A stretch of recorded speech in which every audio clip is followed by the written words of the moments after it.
All right, Bills Mafia, y'all know it's that time of year, baby.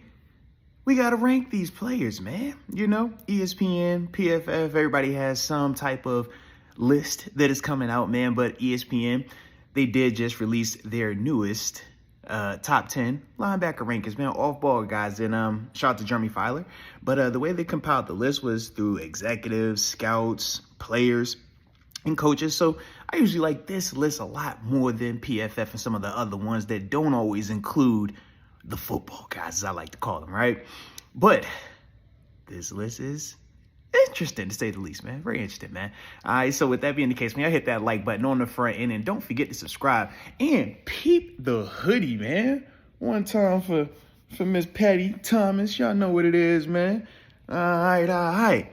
But in terms of the top 10 list, number 1, Fred Warner.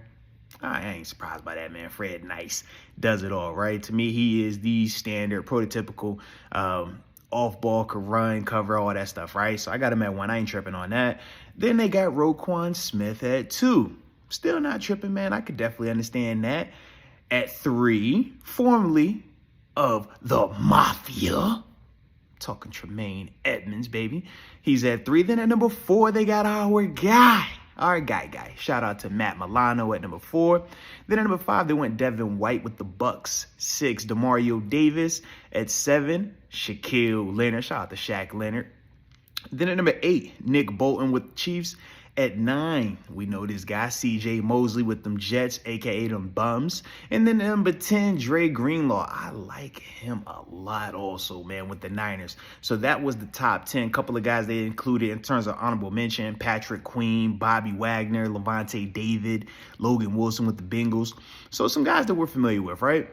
But for me, I first want to say, man, I love the fact that they show major respect for both of our guys, right? One currently, one former, in terms of Maine and ultimately Matt Milano, right? But am I the only one that kind of feels like they're flip-flopped? I mean, Tremaine is a dog. We know this. Big dog. Very, very productive player on top of that.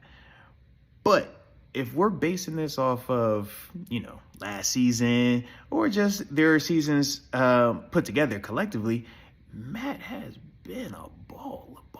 I mean, the production even last year jumped off the screen, continues to jump off the screen, even to the point where Matt got his first All-Pro.